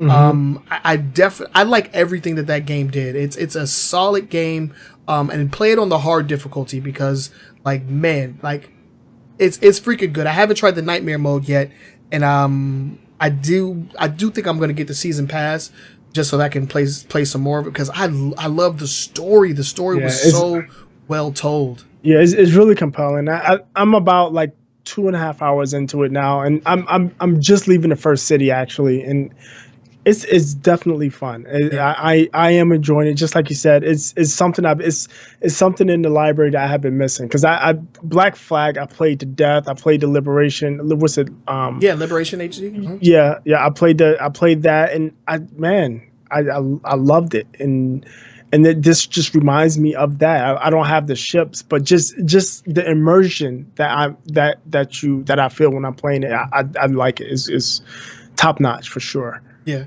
All right. So then I asked O and Mount Lover what their favorite games of the year is. O said his favorite game that he played this year was Nioh, which is definitely a top contender for one of my favorites as well. Spent a lot of time with it. Team Ninja definitely came back in a major way to the sword play genre or whatever. Because it had been a while since we had a Ninja Gaiden, and then I was like, man, are we ever going to get anything like that? Nioh definitely shocked and surprised me in the best kind of way. I haven't gotten through all of the DLC yet, but I did finally beat the main campaign. Mount Lover said that his favorite game was Nier Automata, and I just picked it back up last week. And holy crap, that gameplay session was legendary, man. Yeah, that game is awesome. I've heard good things. That's something I think I'm going to try. I want to try that. Yeah. Because I've heard nothing but good things about it, and it's kind of right. It's kind of up my alley. So it's something I might have to go out and grab and give it a play. I've watched you and O many a nights on Nioh all night, getting beat by giant dragons with 4 eyes. Yeah, man. Whatever. But nasty monsters in there. Yeah, it looks cool, but I don't know.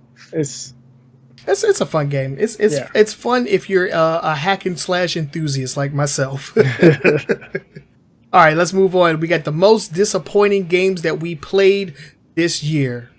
First up is Todd. What you got? For Honor, by far. I had high hopes for that game. It was basically like if you took Street Fighter and put it in an arena with 4-on-4. It's basically a fighting game in a mobile arena. Yeah. And it's been rife with glitches, bugs, connectivity issues, no bad balance. I mean, there's a guy that won a tournament using a glitch. He won the $10,000 tournament using a glitch. Yeah. It's horrible. And you know, anytime you play any type of competitive online game, it always devolves to the lowest common denominator. You know, the easiest character to use that's going to get you the kills the most, using whatever the spammy technique is, and that's what the game devolved into, and it's not fun. Yeah, and it's not because it wasn't a poorly made or anything like that. Yeah, it's not fun because the balance issues weren't taken into account, and the community sucks. Yeah, yeah, I agree with that. My most disappointing game, yes, you are very correct, Guard Chomp, is Sonic Forces. Sonic Forces has to be the most disappointing game that I have played in a very long time. And it's not that I expected like the world out of this game. I just expected more than this. After what the past two releases, you would think that Sonic Team would put their best foot forward. The last two releases had been outsourced to two different companies. You had Sonic Boom, which was utter gutter trash, and then you had Sonic Mania, which was made by fans and had like the largest sales in the Sonic franchise in over a decade. So it's like, okay, we've handed out the IP to two different teams. One sucked at it. One did very well. Now it's time for Sonic to come home and we're going to do them right. And they didn't. They freaking dropped the ball, man. And Sonic Forces, it's just an underwhelming game. I expected more out of it.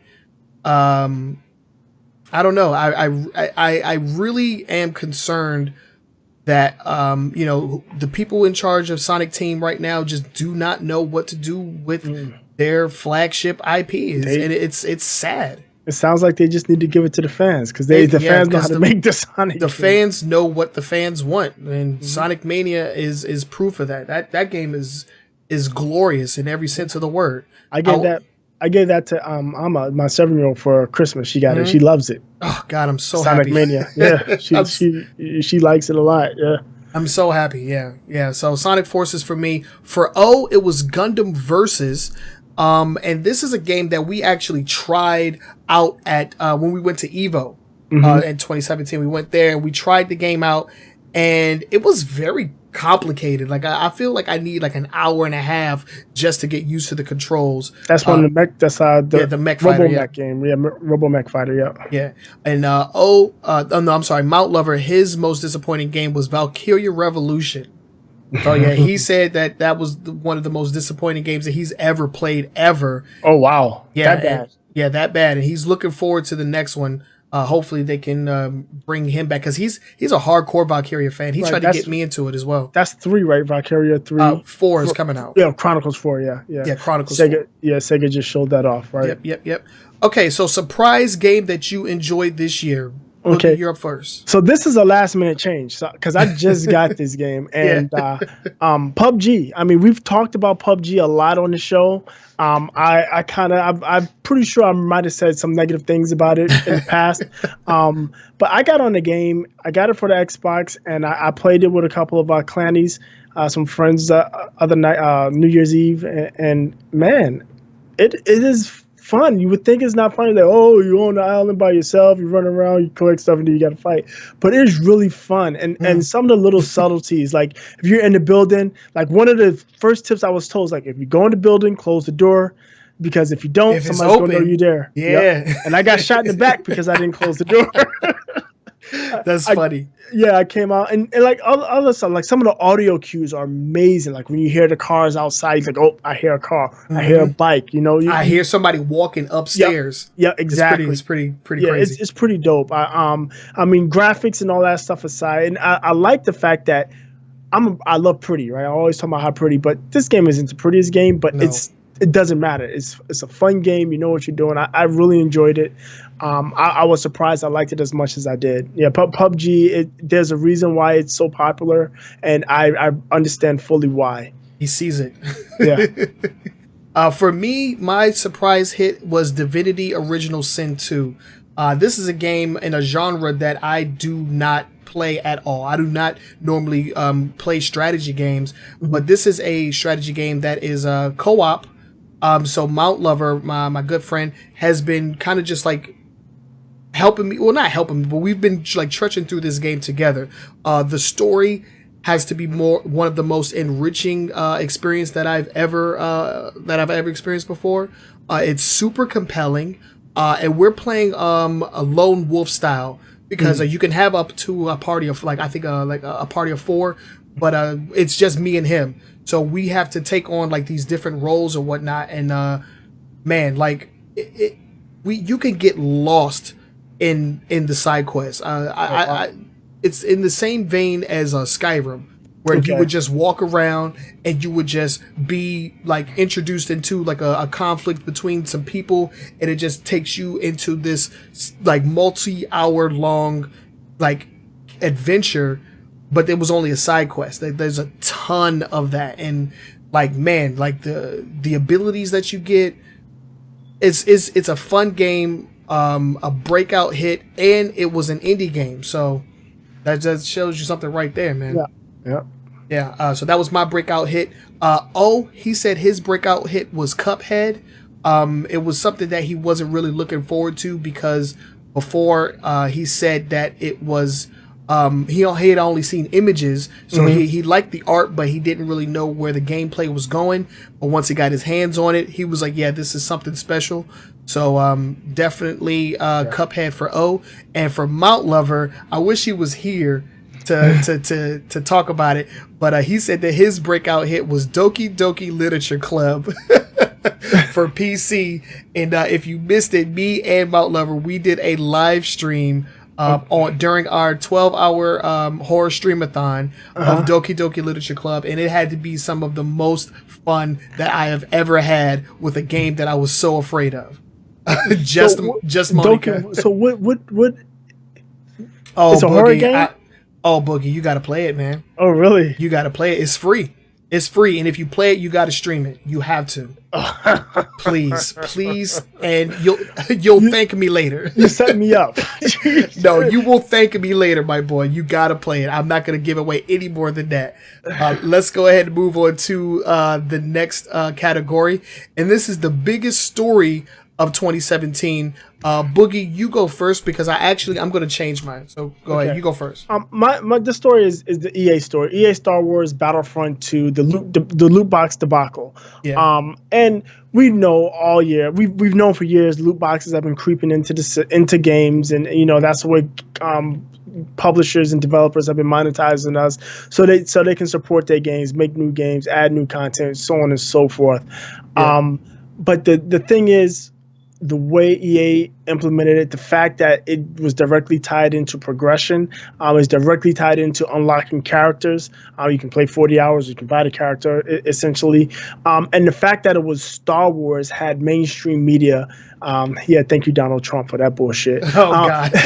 had mainstream media looking at gaming, like at this. Because if it wasn't Star Wars, nobody it wouldn't have been as big of a deal, because right. Destiny is doing the same nonsense, if not worse. But you hear it inside the gaming community, especially in the Destiny community, but you don't hear it outside of it. But because this was Star Wars, it's shown such a light on it that quite literally Congress or lawmakers got involved in it and started looking into what is actually going on here. Right, and in other countries, they've already called it gambling, and they're looking for bans right now. They're seeking bans. Right. So, I think that was a huge story. It cropped up at the end, when Battlefront, so that was just October, beginning of November. But I think it dominated the last 6 to 8 weeks of the news cycle of the year. And it's going to continue to be an issue, especially with new games coming out. And like we said, we talked about Red Dead Redemption and 2K, and the CEO of 2K explicitly stated that is their business model going forward, is monetized via loot boxes and in-game microtransactions. Yeah, so this is a story that's definitely not going to quit. Definitely one of the biggest stories, and I had put the same thing, but there was another story that cropped up that was not as important, but it was just as impactful, and that was Disney's purchase of 21st Century Fox and what that means to that, what that means for video games going into the future, Right. in my opinion. Because I'm a huge Marvel fan. I don't know if you guys can see it, but I'm wearing my Punisher thermal right now. Did you watch it? Did you watch the series? Yeah. I haven't finished it. That shit's dope though. Oh, that shit is real. Yeah, That shit's real. Brutal. Yeah. But I think this could possibly mean that we get a lot more X-Men and Marvel games, like, because there's been a short supply of AAA Marvel games because lately they haven't really been doing all that well. A lot of the movie tie-in games from back when the Marvel Cinematic Universe started were gutter trash. The only good one was actually, believe it or not, was Deadpool. The Deadpool game got really good reviews. I played Deadpool. It was okay. It didn't do anything special for me. One movie tie-in game from the Fox series was the Wolverine Origins game. Mm-hmm. Oh yeah, that shit was good. dope. Yeah. That's probably one of my favorite movie tie-in games ever. That was a 360 game, right? Yeah. That shit's real. But yeah, man, I'm just looking forward to more video games with some of my favorite comic book characters. Everybody's been trying to play it, safe and play it, cool when it comes to video games featuring superheroes, but these guys are just ripe for video games, man. It's they were made for video games, man. And to be quite honest, with this purchase, I expect to see, and you better do another Marvel Ultimate Alliance. Yeah, we need games like that, man. We need superheroes. We need superheroes in the forefront in the next couple of years, man. Yeah. Because where Spider-Man has always had a game every year or so. Mm-hmm. We haven't seen an X-Men game since X-Men Destiny, and that game was gutter trash. We haven't seen a good Marvel game from anything. For any of their, from Wolverine to X-Men to Avengers to Iron Man, we haven't seen a good one in quite a long time. Yeah. And it'd be nice to see a good game come out. It doesn't matter if it's one character or many. It would just be nice to see. And I'm not counting Spider-Man because that was already known and being released. We know about that. But something else, Yeah, I definitely want to see, because they're gonna go the whole movie route. They're gonna do all of that. That's fine. Mm-hmm. But I really would like for Disney and Marvel to expand on the X-Men outside of movies and TV shows. We need interactive media. We need X-Men video. You know what games. they should do? What's that? X-Men versus Planet of the Apes. What? That's a joke. That's what? Nah, but X-Men versus Avengers, that would be dope. Yeah, but they're gonna put that Marvel versus Capcom. Look for your X-Men characters in Infinite pretty soon here. Yeah, hopefully. I'm guessing it's gonna take about a year. Yeah. If they don't have especially if they don't have the assets, but I'm pretty sure they started on it, and once this deal closed, you'll see some X-Men DLC coming for that game. I can't wait. That's what I'll buy it. I'll buy Infinite when we get some X-Men. Yeah.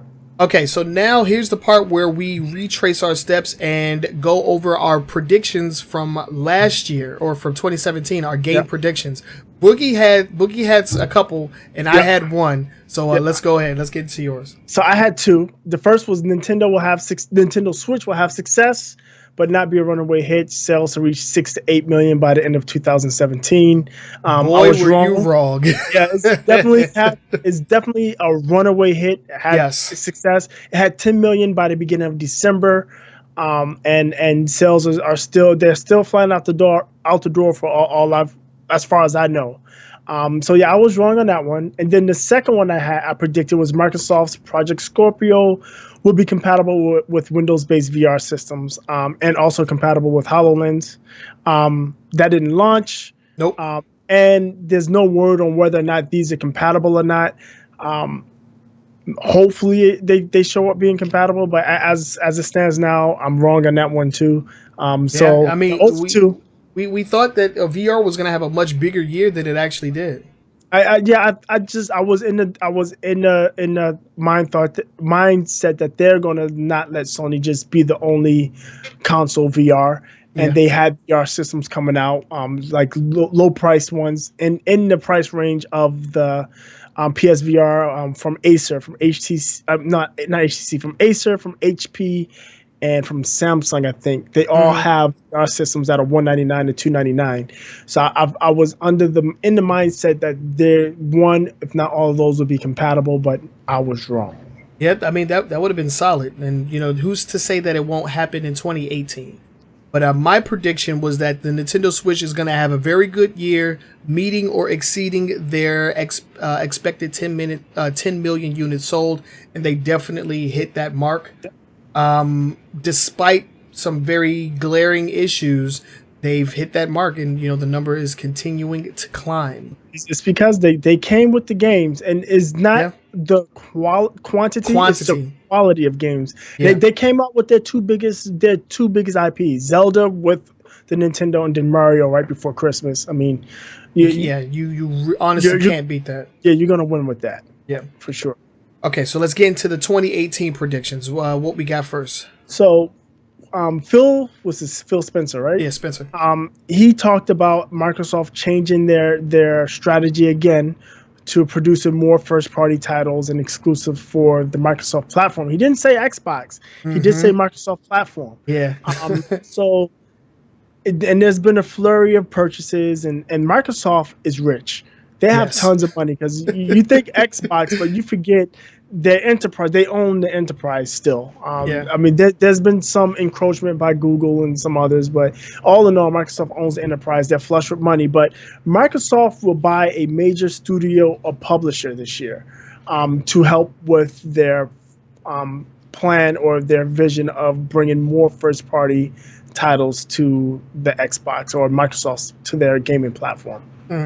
And I'm somewhat in agreement. My prediction is that there's going to be a lot of game announcements this year. Most likely games leading into 2019. So I really think that this Evo is going to be a really good year for Microsoft. I think this is the year that they actually come with the games. I do not think they can have another year where they do not have any exclusives. Yeah, no. I mean, well, they're going to have two this year, right? Because Crackdown is coming out this year. I'm talking about like announcements or whatever. Oh yeah, okay, got it. Yeah, because like all of these games were announced 2015. 15, yeah. And they're just now coming out. So I don't think they're going to be able to sustain another year of nothingness when it comes to new game announcements. So I am prepared for Microsoft to announce some games. Hopefully some new IPs, hopefully some exclusives from some third-party companies. You're not looking for Gears 5 and Halo 6. Maybe Halo, but I don't know. I do want Gears 5, because Gears 4, the campaign was good. The campaign was amazing. I thought the campaign was the multiplayer. I was never gonna play that anyway. Like a lot of people overlook this game when it comes to the microtransaction debacle, but god damn, Gears 4. Because it's called Gears, and it's Jesus Christ. It's not Star Wars.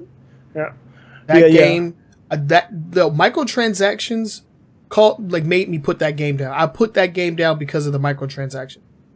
So, but we'll have to see. I'm really excited for Xbox this year. I really want them to come with some awesome games. Scalebound, like, can we bring it back? Was it? I was really excited for that game. I wanted that game so bad. It looks so good. Oh, I couldn't believe they canceled that shit. Fucking Microsoft. Yeah, but hopefully we get something equally as good, if not better, in this year to come. I really think that what's it called? E3 is going to be a special year. Yeah, I'm excited to see what's going to come up this E3. Yeah. Because to be quite honest, what did Sony really show at their PlayStation Experience? They didn't show anything. They didn't come. PSX was boring, man. PSX was. Last year's PSX was amazing. Yes. This year was like, So just the format of the show was just boring and like just I hated it. It'll be interesting to see what all three have coming into E3, and we know Nintendo's going to do their own thing, but they'll have something around E3, and Microsoft and Sony will be there. So I'll be interested to see what these guys got. I'm interested. And then we got CES coming up. I think that's next week, CES. Yeah. So I'm kind of interested to see what's going to show up there. I mean, last year we had the He-Man laptop. Remember that 21-pound bastard? Yeah. So cool to see what they got coming out of there. But I think. Yep. So those are our predictions. Let us know what you guys are predicting for 2018. You can leave the comments down in the comment section below, and if we get enough of them, we'll actually announce some of the predictions. We'll talk about them. We'll talk about them. Definitely. Yeah. So this is normally when we do a recap of the stories that we talked about, but most of what we talked about was recapping. So we're gonna skip the final thoughts because the podcast is going on for a little longer than usual. Yeah. So we're gonna have to skip out on the final thoughts, but we'll go ahead and just wrap this up really quickly. Boogie, why don't you let them know where they can listen to us, where they can tune in if they want to take us on their favorite podcasting app? You can find us if you use a podcasting app, we're in the general podcasting directory. So any of your favorite podcasting apps, we're in there. A weekly gaming news show or AWGNS, you will find us. We are also listed in iTunes directly, Google Play, and the TuneIn Radio Store.